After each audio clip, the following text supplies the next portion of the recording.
গল্পের আসরে আপনাকে স্বাগত জানাই। বাংলা সাহিত্যের ভাণ্ডার থেকে বাছাই করা গল্প নিয়ে আপনাদের সামনে উপস্থিত হয়েছি। আজকের নিবেদন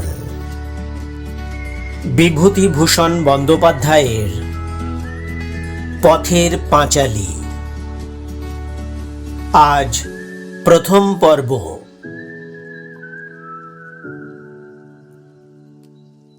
নিশ্চিন্দিপুর গ্রামের একেবারে উত্তর প্রান্তে হরিহর রায়ের ক্ষুদ্র কোঠা বাড়ি।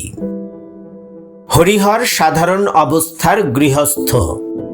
পৈতৃক আমলের সামান্য জমি জমার আয় ও দু চার ঘর শিষ্য সেবকের বার্ষিকী প্রণামীর বন্দোবস্ত হইতে সাদা সিধাভাবে সংসার চালাইয়া থাকে। পূর্বদিন ছিল একাদশী। হরিহরের দূরসম্পর্কীয় দিদি ইন্দির ঠাকরুন সকালবেলা ঘরের দাওয়ায় বসিয়া চাল ভাজার গুড়া জল খাবার খাইতেছে। হরিহরের 6 বৎসরের মেয়েটি চুপ করিয়া পাশে বসিয়া আছে ও পাত্র হইতে তুলিবার পর হইতে মুখে পুরিবার পূর্ব পর্যন্ত প্রতি মুঠা ভাজার গুড়ার গতি অত্যন্ত করুণভাবে লক্ষ্য করিতেছে এবং মাঝে মাঝে ক্রমশূন্যায়মান কাঁসার জামবাটির দিকে হতাশভাবে চাহিতেছে। দু একবার কি বলি বলি করিয়াও যেন বলিতে পারিল না। ইন্দির ঠাকরুন মুঠার পর মুঠা উঠাইয়া পাত্র নিঃশেষ করিয়া ফেলিয়া খুকির দিকে চাহিয়া বলিল, ও মা, তোর জন্যে দুটো রেখে দিলেম না? ওই দেখো। মেয়েটি করুণ চোখে বলিল, তা হোক পিতি, তুই খা। দুটো পাকা বড় বিচে কলার একটা হইতে আধখানা ভাঙিয়া ইন্দির ঠাকরুন তাহার হাতে দিল। এবার খুকির চোখ মুখ উজ্জ্বল দেখাইল। সে পিসিমার হাত হইতে উপহার লইয়া মনোযোগের সহিত ধীরে ধীরে চুষিতে লাগিল। ও ঘর হইতে তাহার মা ডাকিল, আবার ওখানে গিয়ে ধন্না দিয়ে বসে আছে, উঠে আয় এদিকে। ইন্দির ঠাকরুন বলিল, থাকবো, আমার কাছে বসে আছে, ও কিছু করছে না, থাক বসে। তবুও তাহার মা শাসনের সুরে বলিল, না, কেনই বা খাবার সময় ওরকম বসে থাকবে? ওসব আমি পছন্দ করি নে, চলে আয় বলছি, উঠে। খুকি ভয়ে ভয়ে উঠিয়া গেল। ইন্দির ঠাকরুনের সঙ্গে হরিহরের সম্পর্কটা বড় দূরের। মামার বাড়ির সম্পর্কে কি রকমের বোন। হরিহর রায়ের পূর্বপুরুষের আদি বাড়ি ছিল পাশের গ্রামে যশড়া বিষ্ণুপুর। হরিহরের পিতা রামচাঁদ রায় মহাশয় অল্প বয়সে প্রথমবার বিপত্নিক হইবার পরে অত্যন্ত ক্ষোভের সহিত লক্ষ্য করিলেন যে দ্বিতীয়বার তাহার বিবাহ দিবার দিকে পিতৃদেবের কোনো লক্ষ্যই নাই।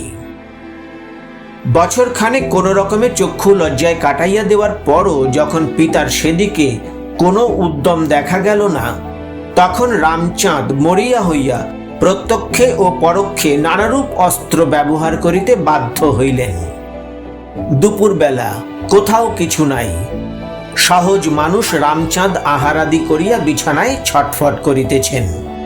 কেহ নিকটে বসিয়া কি হইয়াছে জানিতে চাহিলে রামচাঁদ সুর ধরিতেন, তাহার আর কে আছে, কেই বা আর তাহাকে দেখিবে, এখন তাহার মাথা ধরিলেই বা কি, ইত্যাদি। ফলে এই নিশ্চিন্দিপুর গ্রামে রামচাঁদের দ্বিতীয় পক্ষে বিবাহ হয় এবং বিবাহের অল্পদিন পরে পিতৃদেবের মৃত্যু হইলে যশড়া বিষ্ণুপুরের বাস উঠাইয়া রামচাঁদ স্থায়ীভাবে এখানেই বসবাস শুরু করেন। ইহা তাহার অল্প বয়সের কথা। রামচাঁদ এ গ্রামে আসিবার পরে শ্বশুরের যত্নে টোলে সংস্কৃত পড়িতে আরম্ভ করেন এবং কালে এ অঞ্চলের মধ্যে ভালো পণ্ডিত হইয়া উঠিয়াছিলেন। তবে কোনো বিষয়কর্ম কোনোদিন তিনি করেন নাই। করার উপযুক্ত তিনি ছিলেন কিনা সে বিষয়েও ঘোরতর সন্দেহের কারণ আছে। বৎসরের মধ্যে 9 মাস তাহার স্ত্রী পুত্র শ্বশুর বাড়িতেই থাকিত। তিনি নিজে পাড়ার পতিরাম মুখুজ্জের পাশার আড্ডায় অধিকাংশ সময় কাটাইয়া 2 বেলা ভোজনের সময় শ্বশুর বাড়ি হাজির হইতেন মাত্র। যদি কেহ জিজ্ঞাসা করিত, পণ্ডিত মশাই, বউটা ছেলেটা আছে, আখেরটা তো দেখতে হবে। রামচাঁদ বলিতেন, কোনো ভাবনা নেই ভায়া, ব্রজ চক্রবর্তীর ধানের মড়াইয়ের তলা কুড়িয়ে খেলেও এখন এদের দুপুরুষ হেসে খেলে কাটবে। পরে তিনি ছক্কা ও পঞ্জুরির জোড় কিভাবে মিলাইলে ঘর ভাঙিতে পারিবেন তাহাই এক মনে ভাবিতেন। ব্রজ চক্রবর্তীর ধানের মড়াইয়ের নিত্যতা সম্বন্ধে তাহার আস্থা যে কতটা বেআন্দাজি ধরনের হইয়াছিল তাহা শ্বশুরের মৃত্যুতে পরে রামচাঁদের বুঝিতে বেশি বিলম্ব হয় নাই। এই গ্রামে তাহার জমি জমাও ছিল না, নগদ টাকাও বিশেষ কিছু নয়। 2-4টি শিষ্য সেবক এদিকে ওদিকে জুটিয়াছিল। তাহাদের দ্বারা কোনো রকমে সংসার চালাইয়া পুত্রটিকে মানুষ করিতে থাকেন। তাহার পূর্বে তাহার এক জ্ঞাতি ভ্রাতার বিবাহ তাহার শ্বশুর বাড়িতেই হয়। তাহারাও এখানেই বাস করিয়াছিল। তাহাদের দ্বারাও রামচাঁদের অনেক সাহায্য হইত। জ্ঞাতি ভ্রাতার পুত্র নীলমণি রায় কমিশারিয়েটে চাকরি করিতেন, কিন্তু কর্ম উপলক্ষে তাহাকে বরাবর বিদেশে থাকিতে হইত বলিয়া তিনি শেষকালে এখানকার বাস একরূপ উঠাইয়া বৃদ্ধা মাতাকে লইয়া কর্মস্থলে চলিয়া যান। এখন তাহাদের ভিটাতে আর কেহ নাই। শোনা যায় পূর্বদেশীয় এক নামজাদা কুলীনের সঙ্গে ইন্দির ঠাকরুনের বিবাহ হইয়াছিল। স্বামী বিবাহের পর কালে ভদ্রে এই গ্রামে পদার্পণ করিতেন। একাধ রাত্রি কাটাইয়া পথের খরচ ও কৌলিন্য সম্মান আদায় করিয়া লইয়া খাতায় দাগ আঁকিয়া পরবর্তী নম্বরের শ্বশুর বাড়ি অভিমুখে তল্পি বাহক সহ রওনা হইতেন। কাজেই স্বামীকে ইন্দির ঠাকরুন ভালো মনে করিতেই পারে না। বাপ মায়ের মৃত্যুর পর ভাইয়ের আশ্রয়ে দুমুঠা অন্ন পাইয়া আসিতেছিল। কপালক্রমে সে ভাইও অল্প বয়সে মারা গেল। হরিহরের পিতা রামচাঁদ অল্প পরেই এ ভিটাতে বাড়ি তুলিলেন এবং সেই সময় হইতেই ইন্দির ঠাকরুনের এ সংসারে প্রথম প্রবেশ। সে সকল আজিকার কথা নহে। তাহার পর অনেক দিন হইয়া গিয়াছে। শাঁখারি পুকুরে নাল ফুলের বংশের পর বংশ কত আসিয়াছে, চলিয়া গিয়াছে। চক্রবর্তীদের ফাঁকা মাঠে সীতানাথ মুখুজ্জে নতুন কলমের বাগান বসাইল এবং সেসব গাছ আবার বুড়া হইতেও চলিল। কত ভিটায় নতুন গৃহস্থ বসিল, কত জনশূন্য হইয়া গেল, কত গোলক চক্রবর্তী ব্রজ চক্রবর্তী মরিয়া হাজিয়া গেল। ইছামতির চলর্মী চঞ্চল স্বচ্ছ জলধারা অনন্ত কালো প্রবাহের সঙ্গে পাল্লা দিয়া কুটার মতো, ঢেউয়ের ফেনার মতো, গ্রামের নীলকুঠির মতো জনসন টমসন সাহেব কত মজুরদারকে কোথায় ভাসাইয়া লইয়া গেল। শুধু ইন্দির ঠাকরুন এখনো বাঁচিয়া আছে। 1240 সালের সে ছিপছিপে চেহারার হাস্যমুখী তরুণী নহে, 75 বৎসরের বৃদ্ধা। গাল তোবরাইয়া গিয়াছে, মাজা ঈষৎ ভাঙিয়া শরীর সামনে ঝুঁকিয়া পড়িয়াছে। দূরের জিনিস আগের মতো চোখে ঠাওর হয় না। হাত তুলিয়া যেন রৌদ্রের ঝাঁঝ হইতে বাঁচাইবার ভঙ্গিতে চোখ ঢাকিয়া বলে, কে আসে? নবীন? বিহারী? না, ও তুমি রাজু? এই ভিটারি কি কম পরিবর্তনটা ইন্দির ঠাকরুনের চোখের উপর ঘটিয়া গেল? ওই ব্রজ চক্রবর্তীর যে ভিটা আজকাল জঙ্গল হইয়া পড়িয়া আছে, কোজাগরী লক্ষ্মী পূর্ণিমার দিন গ্রাম শুদ্ধ লোক সেখানে পাত পাড়িত। বড় চণ্ডী মণ্ডপে কি পাশার আড্ডাটাই বসিত সকালে বিকালে। তখন কি ছিল ওই রকম বাঁশবন? পৌষ পার্বণের দিন ও ঢেকিশালে 1 মণ চাল কোটা হইত পৌষ পিঠার জন্য। চোখ বুজিয়া ভাবিলেই ইন্দির ঠাকরুন সেসব এখনো দেখিতে পায় যে। ওই রায়বাড়ির মেজবউ লোকজন সঙ্গে করিয়া চাল কুটাইতে আসিয়াছেন। ঢেঁকিতে দমাদম পাড় পড়িতেছে। সোনার বাউটি রাঙা হাতে একবার সামনে সরিয়া আসিতেছে, আবার পিছাইয়া যাইতেছে। জগদ্ধাত্রীর মতো রূপ, তেমনি স্বভাব চরিত্র। নতুন যখন ইন্দির ঠাকরুন বিধবা হইল, তখন প্রতি দ্বাদশীর দিন প্রাতকালে নিজের হাতে জল খাবার গোছাইয়া আনিয়া তাহাকে খাওয়াইয়া যাইতেন। কোথায় গেল কে? সেকালের আর কেহ বাঁচিয়া নাই যার সঙ্গে সুখ দুঃখের দুটো কথা কয়। তারপর এ সংসারে আশ্রয়দাতা রামচাঁদ মারা গেলেন। তার ছেলে হরিহর তো হইল সেদিন। পথে ঘাটে লাফাইয়া লাফাইয়া খেলিয়া বেড়াইত। মুখুজ্জেদের তেঁতুল গাছে ডাঁসা তেঁতুল খাইতে গিয়া পড়িয়া হাত ভাঙিয়া 2-3 মাস শয্যাগত ছিল। সেদিনের কথা। ধুমধাম করিয়া অল্প বয়সে তাহার বিবাহ হইল। পিতার মৃত্যুর পর 10 বৎসরের নববিবাহিতা পত্নীকে বাপের বাড়ি ফেলিয়া রাখিয়া দেশ ছাড়া হইয়া গেল। 8-10 বছর প্রায় কোনো খোঁজ খবর ছিল না। কালে ভদ্রে 1-8খানা চিঠি দিত। কখনো কখনো 2-5 টাকা বুড়ির নামে মনি অর্ডার করিয়া পাঠাইত। এই বাড়ি আগুলিয়া কত কষ্টে, কতদিন না খাইয়া প্রতিবেশীর দুয়ারে চাহিয়া চিন্তিয়া তাহার দিন গিয়াছে। অনেক দিন পরে হরিহর আজ 6-7 বৎসর আসিয়া ঘর সংসার পাতিয়াছে। তাহার একটি মেয়ে হইয়াছে, সেই প্রায় 6 বৎসরেরটি হইতে চলিল। বুড়ি ভাবিয়াছিল এতদিনে সেই ছেলেবেলার ঘর সংসার আবার বজায় হইল। তাহার সংকীর্ণ জীবনে সে অন্য সুখ চাহে নাই, অন্য প্রকার সুখ দুঃখের ধারণাও সে করিতে অক্ষম। আশৈশব অভ্যস্ত জীবনযাত্রার পুরাতন পথে যদি গতির মোড়টা ঘুরিয়া দাঁড়ায়, তাহা হইলে সে খুশি। তাহার কাছে সেইটাই চরম সুখের কাহিনী। হরিহরের ছোট্ট মেয়েটাকে সে এক দণ্ড চোখের আড়াল করিতে পারে না। তাহার নিজেরও এক মেয়ে ছিল, নাম ছিল তার বিশ্বেশ্বরী। অল্প বয়সেই বিবাহ হয় এবং বিবাহের অল্প পরেই মারা যায়। হরিহরের মেয়ের মধ্যে বিশ্বেশ্বরী মৃত্যু পারের দেশ হইতে 40 বছর পরে তাহার অনাথা মায়ের কোলে আবার ফিরিয়া আসিয়াছে। 40 বছরের নিভিয়া যাওয়া ঘুমন্ত মাতৃত্ব মেয়েটার মুখের বিপন্ন অপ্রতিভ ভঙ্গিতে, অবোধ চোখের হাসিতে, এক মুহূর্তে সচকিত আগ্রহে শেষ হইতে চলা জীবনের ব্যাকুল ক্ষুধায় জাগিয়া উঠে। কিন্তু যাহা সে ভাবিয়াছিল তাহা হয় নাই। হরিহরের বউ দেখিতে টুকটুকে সুন্দরী হইলে কি হইবে, ভারী ঝগড়াটে। তাহাকে তো 2 চক্ষু পাড়িয়া দেখিতে পারে না। কোথাকার কে তার ঠিকানা নেই, কি তাহার সঙ্গে সম্পর্ক খুঁজিয়া মেলে না, বসিয়া বসিয়া অন্ন ধ্বংস করিতেছে। সে খুঁটিনাটি লইয়া বুড়ির সঙ্গে দুবেলা ঝগড়া বাধায়।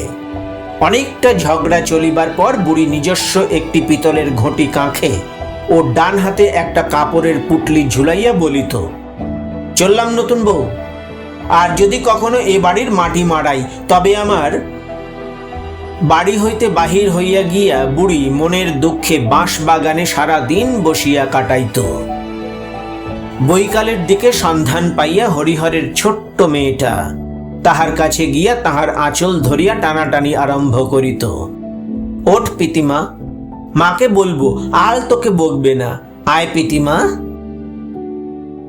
তাহার হাত ধরিয়া সন্ধ্যার অন্ধকারে বুড়ি বাড়ি ফিরিত। সর্বজয়া মুখ ফিরাইয়া বলিত, ওই এলেন, যাবেন আর কোথায়? যাবার কি আর চুলো আছে এই ছাড়া? তেজটুকু আছে এদিকে 16 আনা। এইরকম উহারা বাড়ি আসার বৎসর খানেকের মধ্যেই আরম্ভ হইয়াছে, বহুবার হইয়া গিয়াছে এবং মাঝে মাঝে প্রায়ই হয়। হরিহরের পূবের ভিটায় খড়ের ঘরখানা অনেক দিন বেমেরামতি অবস্থায় পড়িয়া আছে। এই ঘরটাতে বুড়ি থাকে। একটা বাঁশের আলনায় খান 2 ময়লা ছেঁড়া থান। ছেঁড়া জায়গাটার 2 প্রান্ত একসঙ্গে করিয়া গেরো বাঁধা। বুড়ি আজকাল ছুঁচে সুতা পরাইতে পারে না বলিয়া কাপড় সেলাই করিবার সুবিধা নাই, বেশি ছিঁড়িয়া গেলে গেরো বাঁধে। এক পাশে একখানা ছেঁড়া মাদুর ও কতকগুলি ছেঁড়া কাঁথা, একটা পুঁটুলিতে রাজ্যের ছেঁড়া কাপড় বাঁধা। মনে হয় কাঁথা বুনিবার উপকরণ স্বরূপ সেগুলি বহুদিন হইতে সযত্নে সঞ্চিত আছে, কখনো দরকার হয় নাই। বর্তমানে দরকার হইলেও কাঁথা বুনিবার মতো চোখের তেজ আর তাহার নাই, তবুও সেগুলি পরম যত্নে তোলা থাকে। ভাদ্র মাসে বর্ষার পর রৌদ্র ফুটিলে বুড়ি সেগুলো খুলিয়া মাঝে মাঝে উঠানে রৌদ্রে দেয়। বেতের প্যাঁটরাটার মধ্যে একটা পুঁটুলি বাঁধা কতকগুলো ছেঁড়া লালপাড় শাড়ি, সেগুলি তাহার মেয়ে বিশ্বেশ্বরীর। একটা পিতলের চাদরের ঘটি, একটা মাটির ছোবা, গোটা 2 মাটির ভাঁড়। পিতলের ঘটিতে চাল ভাজা ভরা থাকে। রাত্রে হামানদিস্তা দিয়া গুঁড়া করিয়া তাই মাঝে মাঝে খায়। মাটির ভাঁড়গুলার কোনোটাতে একটুখানি তেল, কোনোটাতে একটু নুন, কোনোটাতে সামান্য একটু খেজুরের গুড়। সর্বজয়ার কাছে চাহিলে সবসময় মেলে না বলিয়া বুড়ি সংসার হইতে লুকাইয়া আনিয়া সেগুলি বিবাহের বেতের প্যাঁটরার মধ্যে সঞ্চয় করিয়া রাখিয়া দেয়। সর্বজয়া এ ঘরে আসে কচিত, কালে ভদ্রে কখনো। কিন্তু সন্ধ্যার সময় তার মেয়ে ঘরের দাওয়ায় ছেঁড়া কাঁথা পাতা বিছানায় বসিয়া অনেকক্ষণ পর্যন্ত এক মনে পিসিমার মুখে রূপকথা শোনে। খানিকক্ষণ এ গল্প ও গল্প শুনিবার পর খুকি বলে, পিতি, সেই ডাকাতের গপ্পটা বলতো। গ্রামের এক ঘর গৃহস্থ বাড়িতে 50 বছর আগে ডাকাতি হইয়াছিল, সেই গল্প। ইতিপূর্বে বহুবার বলা হইয়া গেলেও কয়েক দিনের ব্যবধানে উহার পুনরাবৃত্তি করিতে হয়, খুকি ছাড়ে না। তাহার পর সে পিসিমার মুখে ছড়া শোনে। সেকালের অনেক ছড়া ইন্দির ঠাকরুনের মুখস্থ ছিল। অল্প বয়সে ঘাটে পথে সমবয়সী সঙ্গিনীদের কাছে ছড়া মুখস্থ বলিয়া তখনকার দিনে ইন্দির ঠাকরুন কত প্রশংসা আদায় করিয়াছে। তাহার পর অনেক দিন সে এরকম ধৈর্যশীল শ্রোতা পায় নাই। পাছে মরিচা পড়িয়া যায়, এই জন্য তাহার জানা সব ছড়াগুলি আজকাল প্রতি সন্ধ্যায় একবার ক্ষুদ্র ভাইজিটির কাছে আবৃত্তি করিয়া ধার সানাইয়া রাখে। টানিয়া টানিয়া আবৃত্তি করে, ও ললিতে চাপকলিতে একটা কথা শুনছে, রাধার ঘরে চোর ঢুকেছে। এই পর্যন্ত বলিয়া সে হাসি হাসি মুখে প্রতীক্ষার দৃষ্টিতে ভাইজির দিকে চাহিয়া থাকে। খুকি উৎসাহের সঙ্গে বলে, চুলো বাঁধা এক মিংসে। মি অক্ষরটার উপর অকারণ জোর দিয়া ছোট্ট মাথাটি সামনে তাল রাখিবার ভারে ঝুঁকাইয়া পদটার উচ্চারণ শেষ করে। ভারী আমোদ লাগে খুকির। তাহার পিসি ভাইজিকে ঠকাইবার চেষ্টায় এমন সব ছড়া আবৃত্তি করে ও পাদ পূরণের জন্য ছাড়িয়া দেয়, যাহা হয়তো 10-15 দিন বলা হয় নাই, কিন্তু খুকি ঠিক মনে রাখে। তাহাকে ঠকানো কঠিন। খানিক রাত্রে তাহার মা খাইতে ডাকিলে সে উঠিয়া যায়। হরিহর রায়ের আদি বাসস্থান যশড়া বিষ্ণুপুরের প্রাচীন ধনী বংশ চৌধুরীরা নিষ্কর ভূমিদান করিয়া যে কয়েক ঘর ব্রাহ্মণকে সেকালে গ্রামে বাস করাইয়াছিলেন, হরিহরের পূর্বপুরুষ বিষ্ণুরাম রায় তাহাদের মধ্যে একজন। ব্রিটিশ শাসন তখনও দেশে বদ্ধমূল হয় নাই।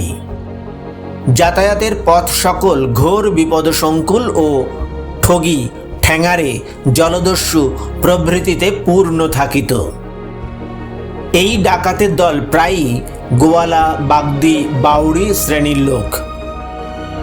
তাহারা অত্যন্ত বলবান, লাঠি ও সড়কি চালানোতে সুনিপুণ ছিল। বহু গ্রামের নিভৃত প্রান্তে ইহাদের স্থাপিত ডাকাতে কালীর মন্দিরের চিহ্ন এখনো বর্তমান আছে। দিনমানে ইহারা ভালো মানুষ সাজিয়া বেড়াইত। রাত্রে কালী পূজা দিয়া দূর পল্লীতে গৃহস্থ বাড়ি লুট করিতে বাহির হইত। তখনকার কালে অনেক সমৃদ্ধিশালী গৃহস্থ ডাকাতি করিয়া অর্থ সঞ্চয় করিতেন। বাংলাদেশে বহু জমিদার ও অবস্থাপন্ন গৃহস্থের অর্থের মূল ভিত্তি যে এই পূর্বপুরুষ সঞ্চিত লুণ্ঠিত ধনরত্ন। যাহারাই প্রাচীন বাংলার কথা জানেন তাহারা ইহাও জানেন। বিষ্ণুরাম রায়ের পুত্র বীরু রায়ের এইরূপ অখ্যাতি ছিল। তাহার অধীনে বেতনভোগী ঠ্যাঙাড়ে থাকিত। নিশ্চিন্দিপুর গ্রামের উত্তরে যে কাঁচা সড়ক ওদিকে চুয়াডাঙ্গা হইতে আসিয়া নবাবগঞ্জে হইয়া টাকি চলিয়া গিয়াছে, ওই সড়কের ধারে দিগন্ত বিস্তৃত বিশাল সোনাডাঙ্গার মাঠের মধ্যে ঠাকুরজি পুকুর নামক সেকালকার এক বড় পুকুরের ধারে ছিল ঠ্যাঙাড়েদের আড্ডা। পুকুর ধারে প্রকাণ্ড বটগাছের তলে তাহারা লুকাইয়া থাকিত এবং নিরীহ পথিককে মারিয়া তাহার যথাসর্বস্ব অপহরণ করিত। ঠ্যাঙাড়েদের কার্যপ্রণালী ছিল অদ্ভুত ধরনের। পথ চলতি লোকের মাথায় লাঠির আঘাত করিয়া আগেই তাহাকে মারিয়া ফেলিয়া তবে তাহার কাছে অর্থান্বেষণ করিত। মারিয়া ফেলিবার পর এরূপ ঘটনাও বিচিত্র ছিল না যে দেখা গেল নিহত ব্যক্তির কাছে সিকি পয়সাও নাই। পুকুরের মধ্যে লাশ গুঁজিয়া রাখিয়া ঠ্যাঙাড়েরা পরবর্তী শিকারের উপর দিয়া এই বৃথা শ্রমটুকু পোষাইয়া লইবার আশায় নিরীহ মুখে পুকুর পাড়ের গাছ তলায় ফিরিয়া যাইত। গ্রামের উত্তরে এই বিশাল মাঠের মধ্যে সেই বটগাছ আজও আছে। সড়কের ধারের একটা অপেক্ষাকৃত নিম্ন ভূমিকে আজও ঠাকুরঝি পুকুর বলে। পুকুরের বিশেষ চিহ্ন নাই, 14 আনা ভরাট হইয়া গিয়াছে। ধান আবাদ করিবার সময় চাষিদের লাঙলের ফালে সেই নাবাল জমিটুকু হইতে আজও মাঝে মাঝে নরমুণ্ড উঠিয়া থাকে। শোনা যায় পূর্বদেশীয় এক বৃদ্ধ ব্রাহ্মণ বালক পুত্রকে সঙ্গে করিয়া কালীগঞ্জ অঞ্চল হইতে টাকি শ্রীপুরের ওদিকে নিজের দেশে ফিরিতেছিলেন। সময়টা কার্তিক মাসের শেষ। কন্যার বিবাহের অর্থ সংগ্রহের জন্য ব্রাহ্মণ বিদেশে বাহির হইয়াছিলেন। সঙ্গে কিছু অর্থ ও জিনিসপত্র ছিল। হরিদাসপুরের বাজারে চটিতে রন্ধন আহারাদি করিয়া তাহারা দুপুরের কিছু পরে পুনরায় পথে বাহির হইয়া পড়িলেন। ইচ্ছা রহিল যে সম্মুখে 5 ক্রোশ দূরের নবাবগঞ্জ বাজারের চটিতে রাত্রি যাপন করিবেন। পথের বিপদ তাহাদের অবিদিত ছিল না, কিন্তু আন্দাজ করিতে কিরূপ ভুল হইয়াছিল। কার্তিক মাসের ছোট দিন। নবাবগঞ্জের বাজারে পৌঁছিবার অনেক পূর্বে সোনাডাঙ্গা মাঠের মধ্যে সূর্যকে ডুবুডুবু দেখিয়া তাহারা দ্রুত পদে হাঁটিতে আরম্ভ করিলেন। কিন্তু ঠাকুরজির পুকুরের ধারে আসিতেই তাহারা ঠ্যাঙাড়েদের হাতে পড়েন। দস্যুরা প্রথম ব্রাহ্মণের মাথায় এক ঘা লাঠি বসাইয়া দিতেই তিনি প্রাণ ভয়ে চিৎকার করিতে করিতে পথ ছাড়িয়া মাঠের দিকে ছুটিলেন। ছেলেও বাবার পিছু পিছু ছুটিল, কিন্তু একজন বৃদ্ধ, অপরে বালক। ঠ্যাঙাড়েদের সঙ্গে কতক্ষণ দৌড় পাল্লা দিবে? অল্পক্ষণেই তাহারা আসিয়া শিকারের নাগাল ধরিয়া ঘেরাও করিয়া ফেলিল। নিরুপায় ব্রাহ্মণ নাকি প্রস্তাব করেন যে তাহাকে মারা হয় ক্ষতি নাই, কিন্তু তাহার পুত্রের জীবনদান, বংশের একমাত্র পুত্র, পিণ্ডলোপ ইত্যাদি। ঘটনাক্রমে বীরু রায়ও নাকি সেদিনের দলের মধ্যে স্বয়ং উপস্থিত ছিলেন। ব্রাহ্মণ বলিয়া চিনিতে পারিয়া প্রাণ ভয়ার্ত বৃদ্ধ তাহার হাতে পায়ে পড়িয়া অন্তত পুত্রটির প্রাণ রক্ষার জন্য বহু কাকুতি মিনতি করেন, কিন্তু সরল ব্রাহ্মণ বুঝেন নাই তাহার বংশের পিণ্ডলোপের আশঙ্কায় অপরের মাথা ব্যথা হইবার কথা নহে, বরং তাহাদিগকে ছাড়িয়া দিলে ঠ্যাঙাড়ে দলের অন্যরূপ আশঙ্কার কারণ আছে। সন্ধ্যার অন্ধকারে হতভাগ্য পিতা পুত্রের মৃতদেহ একসঙ্গে ঠান্ডা হেমন্ত রাতে ঠাকুরজি পুকুরের জলে টোকাপানা ও শ্যামা ঘাসের দামের মধ্যে পুঁতিয়া ফেলিবার ব্যবস্থা করিয়া বীরু রায় বাটি চলিয়া আসিলেন। এই ঘটনার বেশি দিন পরে নয়, ঠিক পরবৎসর পূজার সময়, বাংলা 1238 সাল, বীরু রায় সপরিবারে নৌকা যোগে তাহার শ্বশুরবাড়ি হলুদ বেড়ে হইতে ফিরিতেছিলেন। নকিপুরের নিচের বড় নোনাগাং পার হইয়া মধুমতিতে পরিবার পর 2 দিনের জোয়ার খাইয়া তবে আসিয়া দক্ষিণ শ্রীপুরের কাছে ইছামতিতে পড়িতে হইত। সেখান হইতে 8 দিন চারেকের পথ আসিলেই স্বগ্রাম। সারা দিন বাহিয়া আসিয়া অপরাহ্নে টাকির ঘাটে নৌকা লাগিল। বাড়িতে পূজা হইত। টাকির বাজার হইতে পূজার দ্রব্যাদি কিনিয়া রাত্রিতে সেখানে অবস্থান করিবার পর প্রত্যুষে নৌকা ছাড়িয়া সকলে দেশের দিকে রওনা হইলেন। দিন 2 পরে সন্ধ্যার দিকে ধবলচিতের বড় খাল ও ইছামতির মোহনায় একটা নির্জন চরে জোয়ারের অপেক্ষায় নৌকা লাগাইয়া রন্ধনের জোগাড় হইতে লাগিল। বড় চর, মাঝে মাঝে কাশ ঝোপ ছাড়া অন্য গাছপালা নাই। এক স্থানে মাঝিরা ও অন্য স্থানে বীরুরায়ের স্ত্রী রন্ধন চড়াইয়াছিলেন। সকলেরই মন প্রফুল্ল। 2 দিন পরেই দেশে পৌঁছানো যাইবে। বিশেষত পূজা নিকটে, সে আনন্দ তো আছেই। জ্যোৎস্না উঠিয়াছিল। নোনাগাঙের জল চকচক করিতেছিল। হু হু হাওয়ায় চরের কাশফুলের রাশি আকাশ, জ্যোৎস্না, মোহনার জল একাকার করিয়া উড়িতেছিল। হঠাৎ কিসের শব্দ শুনিয়া 2-1 মাঝি রন্ধন ছাড়িয়া উঠিয়া দাঁড়াইয়া চারিদিকে চাহিয়া দেখিতে লাগিল। কাশঝোপের আড়ালে যেন একটা হুটপাট শব্দ। একটা ভয়ার্ত কণ্ঠ একবার অস্ফুট চিৎকার করিয়া উঠিয়াই তখনই থামিয়া যাইবার শব্দ। কৌতূহলী মাঝিরা ব্যাপার কি দেখিবার জন্য কাশঝোপের আড়ালটা পার হইতে না হইতে কি যেন একটা হুড়ুম করিয়া চর হইতে জলে গিয়া ডুব দিল। চরের সেদিকটা জনহীন, কিছু কাহারও চোখে পড়িল না। কি ব্যাপার ঘটিয়াছে, কি হইল বুঝিবার পূর্বেই বাকি দাড়ি মাঝি সেখানে আসিয়া পৌঁছিল। গোলমাল শুনিয়া বীরুরায় আসিলেন, তাহার চাকর আসিল। বীরুরায়ের একমাত্র পুত্র নৌকাতে ছিল। সে কই? জানা গেল রন্ধনের বিলম্ব দেখিয়া সে খানিকক্ষণ আগে জ্যোৎস্নায় চরের মধ্যে বেড়াইতে বাহির হইয়াছে। দাড়ি মাঝিদের মুখ শুকাইয়া গেল।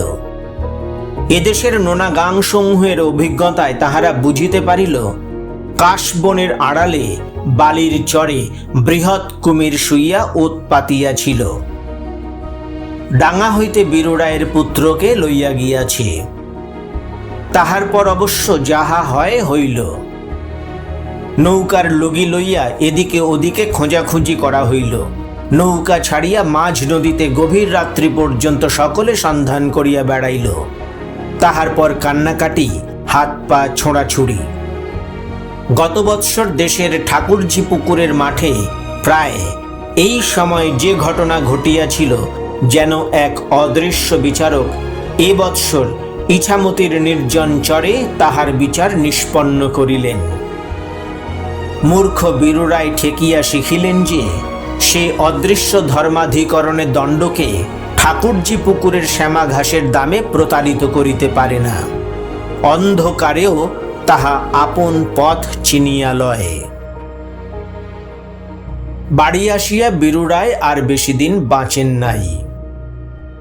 এইরূপে তাহার বংশে এক অদ্ভুত ব্যাপারের সূত্রপাত হইল।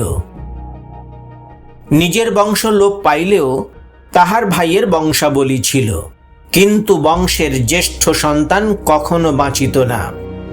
সাবালক হইবার পূর্বেই কোনো না কোনো রোগে মারা যাইত।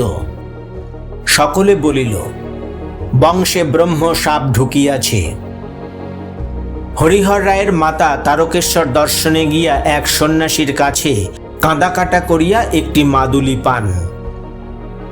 মাদুলির গুণেই হোক বা ব্রহ্ম সাপের তেজ 2 পুরুষ পরে কর্পূরের মতো উবিয়া যাওয়ার ফলেই হোক, এত বয়সেও হরিহর আজও বাঁচিয়া আছে। দিন কতক পরে খুকি সন্ধ্যার পর শুইয়া পড়িয়াছিল। বাড়িতে তাহার পিসিমা নাই। অদ্য 2 মাসের উপর হইল একদিন তাহার মায়ের সঙ্গে কি ঝগড়াঝাটি হওয়ার পর রাগ করিয়া দূর গ্রামে কোন এক আত্মীয় বাড়িতে গিয়া আছে। মায়েরও শরীর এতদিন বড় অপটু ছিল বলিয়া তাহাকে দেখিবারও কোনো লোক নাই।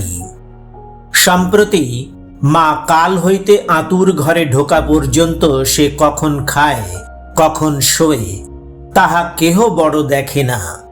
খুকি শুইয়া শুইয়া যতক্ষণ পর্যন্ত ঘুম না আসিল ততক্ষণ পিসিমার জন্য কাঁদিল।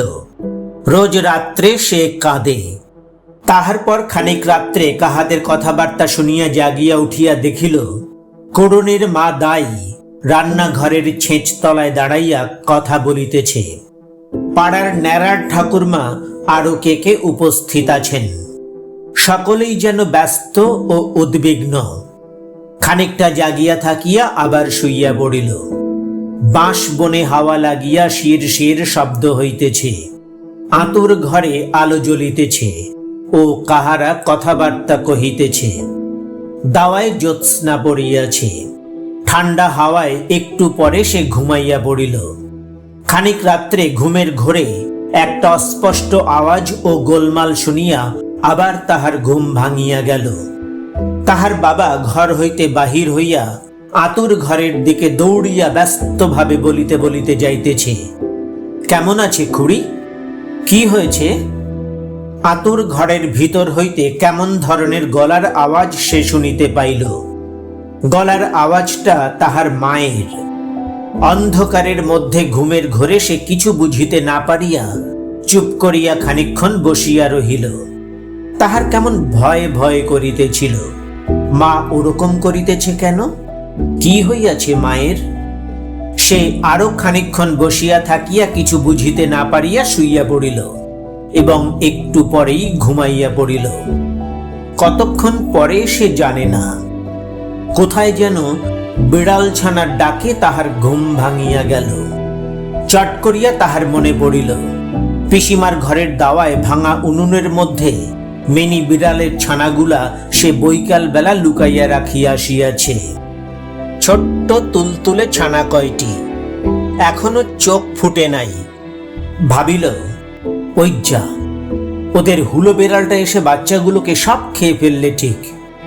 ঘুম চোখে উঠিয়া তাড়াতাড়ি সে অন্ধকারের মধ্যে পিসিমার দাওয়ায় গিয়া উনুনের মধ্যে হাত পুড়িয়া দেখিল বাচ্চা কয়টি নিশ্চিন্ত মনে ঘুমাইতেছে। হুলো বেড়ালের কোনো চিহ্ন নাই কোনো দিকে। পরে সে অবাক হইয়া আসিয়া শুইয়া পড়িল এবং একটু পরেই ঘুমাইয়া পড়িল। ঘুমের ঘোরে আবার কিন্তু কোথায় বিড়াল ছানা ডাকিতেছিল।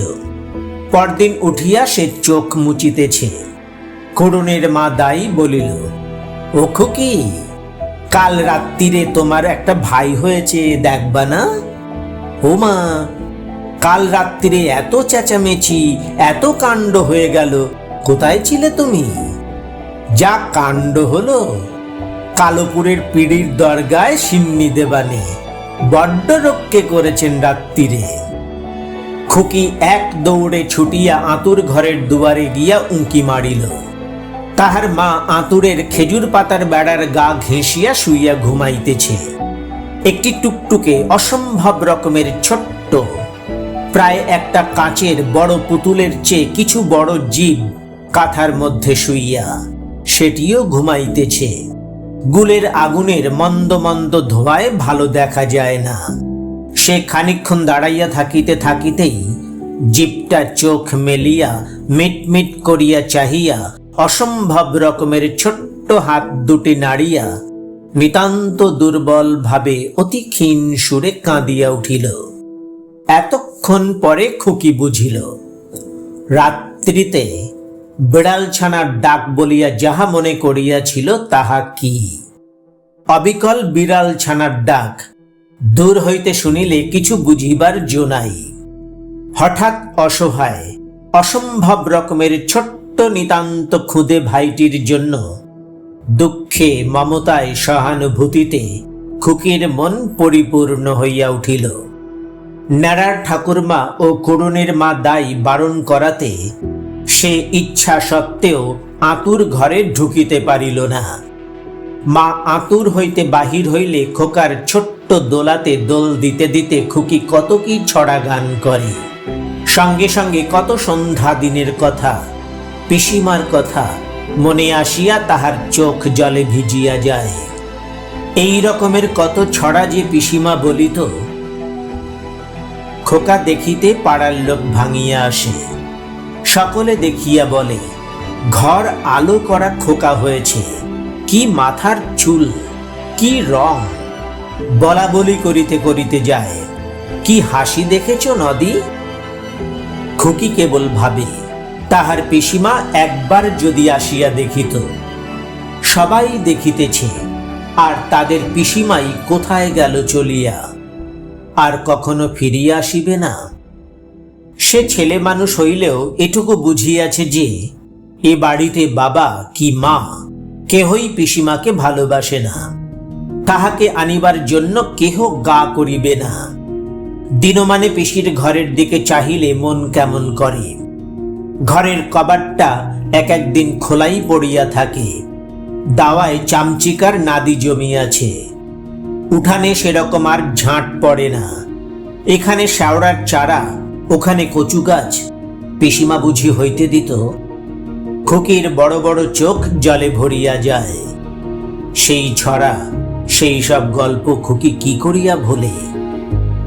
সেদিন হরিপালিতের মেয়ে আসিয়া তাহার মাকে বলিল, তোমাদের বুড়ি ঘাটের পথে দেখি মাঠের দিক থেকে একটা ঘটি আর পুঁটুলি হাতে করে আসছে, এসে চক্রবর্তী মশাইদের বাড়িতে ঢুকে বসে আছে। যাও, দুর্গাকে পাঠিয়ে দাও, হাত ধরে ডেকে আনুক, তাহলে রাগ পড়বে এখন। হরিপালিতেরই বাড়ি বসিয়া বুড়ি তখন পাড়ার মেয়েদের মুখে হরিহরের ছেলে হওয়ার গল্প শুনিতেছিল। অপিতি! বুড়ি চমকিয়া চাহিয়া দেখিল দুর্গা হাঁপাইতেছে, যেন অত্যন্ত ছুটিয়া আসিয়াছে। বুড়ি ব্যগ্রভাবে দুর্গাকে হাত বাড়াইয়া ধরিতে গেল। সঙ্গে সঙ্গে দুর্গা ঝাঁপাইয়া বুড়ির কোলে পড়িল। তাহার মুখে হাসি, অথচ চোখে জল। উঠানে ঝি, বউ যাহারা উপস্থিত ছিলেন, অনেকের চোখে জল আসিল। প্রবীণা হরিপালিতের স্ত্রী বলিলেন, নাও ঠাকুরজি, ও তোমার 8 জন্মে মেয়ে ছিল, সেই মেয়েই তোমার আবার ফিরে এসেছে। বাড়ি আসিলে খোকাকে দেখিয়া তো বুড়ি হাসিয়া কাঁদিয়া সারা হইল। কতদিন পরে ভিটায় আবার চাঁদ উঠিয়াছে। বুড়ি সকালে উঠিয়া মহা খুশিতে ভিতর উঠান ঝাঁট দেয়, আগাছার জঙ্গল পরিষ্কার করে। দুর্গার মনে হয় এতদিনে আবার সংসারটা যেন ঠিক মতো চলিতেছে। এতদিন যেন কেমন ঠিক ছিল না। দুপুরে আহার করিয়া বুড়ি খিড়কির পিছনে বাঁশবনের পথের উপর বসিয়া কঞ্চি কাটে। সেদিকে আর নদীর ধার পর্যন্ত লোকজনের বাস নাই। নদী অবশ্য খুব নিকটে নয়, প্রায় 1 কুয়া পথ। এই সমস্তটা শুধু বড় বড় আমবাগান ও ঝুপসি বাঁশবন ও অন্যান্য জঙ্গল। কঞ্চি কাটার সময় দুর্গা আসিয়া কাছে বসে, আবল তাবল বকে। ছোট এক বোঝা কাটা কঞ্চি জড়ো হইলে দুর্গা সেগুলি বহিয়া বাড়ির মধ্যে রাখিয়া আসে। কঞ্চি কাটিতে কাটিতে মধ্যাহ্নের অলস আমেজে শীতল বাঁশবনের ছায়ায় বুড়ির নানা কথা মনে আসে। সেই কতকাল আগেকার কথা সব। সেই তিনি 3 আসিয়াছিলেন, স্বপ্নের মতো মনে পড়ে। একবার তিনি পুঁটুলির মধ্যে কি খাবার আনিয়াছিলেন। বিশ্বেশ্বরী তখন 2 বৎসরের। সকলে বলিল, ওলা চিনির ডেলার মতো। ঘটির জলে গুলিয়া সেও একটু খাইয়াছিল। সেই একজন লোক আসিল, পুরানো সেই পেয়ারা গাছটার কাছে ঠিক সন্ধ্যার সময় আসিয়া দাঁড়াইল। শ্বশুর বাড়ির দেশ হইতে আসিয়াছে। একখানা চিঠি। চিঠি পড়িবার লোক নাই। ভাই গোলক পূর্ব বৎসর মারা গিয়াছে। রজকাকার চণ্ডীমণ্ডপে পাশার আড্ডায় সে নিজে পত্তরখানা লইয়া গেল।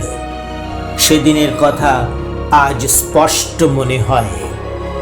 নজ্যাঠা, মেজ জ্যাঠা, ব্রজ কাকা ও পাড়ার পতিত্রায়ের ভাই যদুরায়, আর ছিল গোলকের সম্বন্ধী ভজহরি। পত্তর পড়িলেন সেজ জ্যাঠা। অবাক হইয়া জিজ্ঞাসা করিলেন, কে আনলে এই চিঠিরে ইন্দির? তারপর ইন্দির ঠাকরুনকে বাড়ি আসিয়া তখনই হাতের নোয়া ও প্রথম যৌবনের সাধের জিনিস বাপ মায়ের দেওয়া রূপার পৈছা জোড়া খুলিয়া রাখিয়া কপালের সিন্দুর মুছিয়া নদীতে স্নান করিয়া আসিতে হইল। কত কালের কথা, সেসব স্বপ্ন হইয়া গিয়াছে, তবু যেন মনে হয় সেদিনের। নিবারণের কথা মনে হয়। নিবারণ, নিবারণ, ব্রজ কাকার ছেলে নিবারণ। 16 বৎসরের বালক, কি টকটকে গায়ের রং, কি চুল। ওই যে চণ্ডী মণ্ডপের পোতা জঙ্গলে ঢাকা পড়িয়া আছে বাঁশবনের মধ্যে, ওই ঘরে সে কঠিন জ্বর রোগে শয্যাগত হইয়া যায় যায় হইয়াও 2-3 দিন রহিল। আহা, বালক সর্বদা জল জল করিত, কিন্তু ঈশান কবিরাজ জল দিতে বারণ করিয়াছিলেন। মৌরীর পুটুলি একটু করিয়া চুষানো হইতেছিল। নিবারণ 4th দিন রাত্রে মারা গেল। মৃত্যুর একটু আগেও সেই জল জল তার মুখে বুলি, তবুও 1 বিন্দু জল তাহার মুখে ঠেকানো হয় নাই। সেই ছেলে মারা যাওয়ার পর 5 দিনের মধ্যে বড় খুড়ির মুখে কেউ জল দেওয়াইতে পারে নাই। 5 দিনের পর ভাসুর রামচাঁদ চক্রবর্তী নিজে ভ্রাতৃবধূর ঘরে গিয়া হাত জোড় করিয়া বলিলেন, তুই চলে গেলে আমার কি দশা হবে? এ বুড়ো বয়সে কোথায় যাব মা? বড় খুড়ি বনিয়াদি ধনী ঘরের মেয়ে ছিলেন, জগদ্ধাত্রীর মতো রূপ। অমন রূপসী বধূ এ অঞ্চলে ছিল না। স্বামীর পাদদক না খাইয়া কখনো জল খান নাই।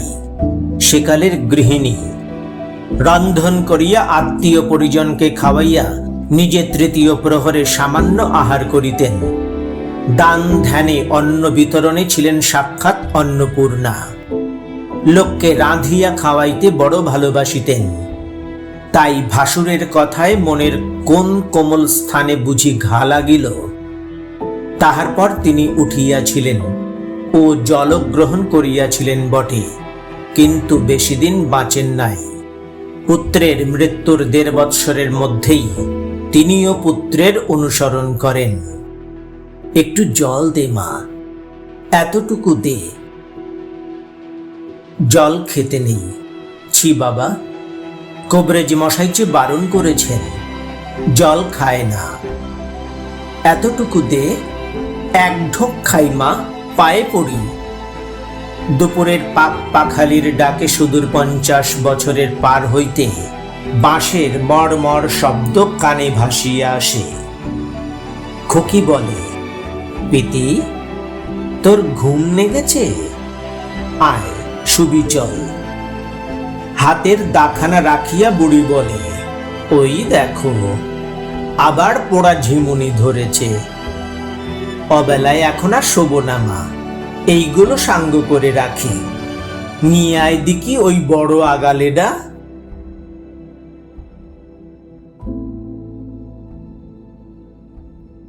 পথের পাঁচালী। আজ শুনলেন প্রথম পর্ব। এই পাঠ আপনাদের ভালো লাগলে আমার এই প্রয়াস সার্থক হবে।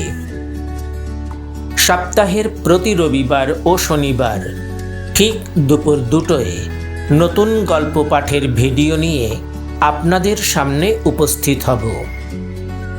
আমার এই ইউটিউব চ্যানেলটিকে সাবস্ক্রাইব করার, মন্তব্য লেখার এবং নতুন ভিডিওর নোটিফিকেশন পেতে বেল আইকনটি প্রেস করার আন্তরিক অনুরোধ জানাই।